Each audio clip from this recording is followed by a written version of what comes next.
Firefly boards is cool because now you can kind of use a online whiteboard and generate stuff on the fly. Something I did recently on an actual commercial we just shot. In the past, it's like been, the script, and then I've had some notes and tried to convey it to the crew and DP like and everyone. this, right? Yeah. Like we're trying, I went like a medium shot over the shoulder that kind of looks like this. But with boards and Firefly and some of the other models, I was able to create a storyboard to be like, here, this is the shot we're gonna do, this shot, this shot. Great. So then everyone sees it, everyone's on the same page. This is a fictional concept for like a backpack brand called Pathline. And we're doing a commercial of a character wearing the backpack in different scenes. So we got our arrow, artboards, text, basic shapes, and then you can import your own images. Cool. Also, you just drag and drop images. So if we click down here, we can generate images. And so we have our prompt area. You can upload a style image. So it's like, a reference. I want to make an image in this style, use that as a reference. Helpful, yeah. And then another one is composition, where it's like, I want you to follow the composition of this image.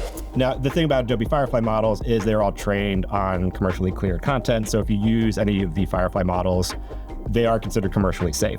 So the outputs you can publish and they're commercially safe.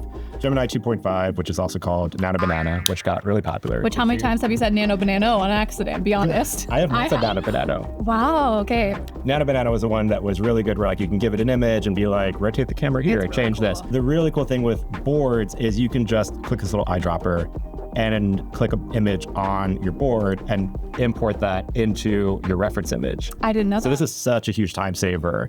Aspect ratio, so you have options of how you want the output image to generate. In this case, I just generated the same image of a fake fictional character. But in this case, I also made multiple angles of this fictional person.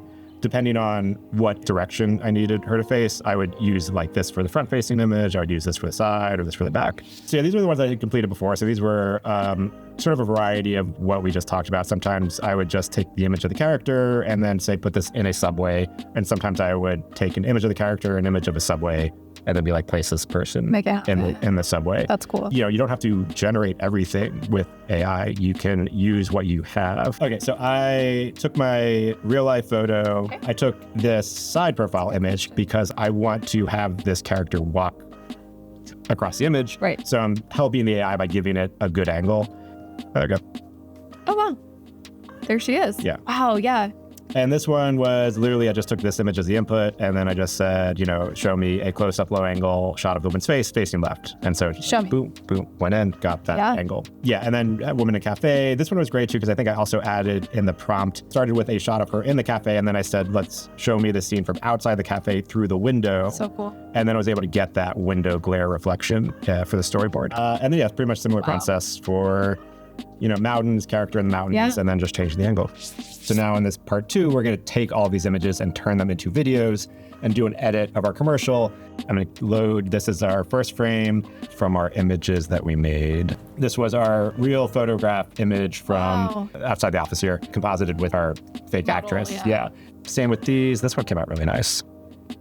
Where it just has this walking shot and then sun. Wow. Okay, style. Yeah. And then if we hop over here to Premiere, then basically you just treat them like normal video clips and edit away. Let me go back to the script, because we have our sort of fake script that is that's right. Our shots of the person, and then there's a couple of voiceover lines of a narrator, and then there is a line from the character where the character says there is no line. So my prompt for this was the woman stops mid-climb, turns to the camera, and says in an American accent, because it was giving me other accents before. You're using VO and you want to have the character say something specific, you could put them in quotes and it will usually honor it. And I can play the one back that I generated. I think this is the better one. There is no line.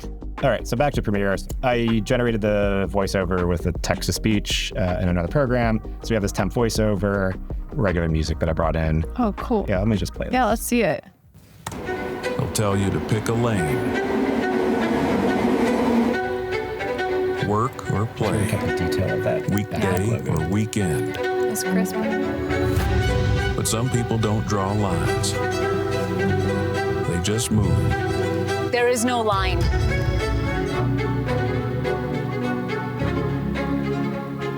Amazing. Crazy. So cool. Joey, thank you so much for coming in today, and thank you so much for tuning in. Thanks, everyone.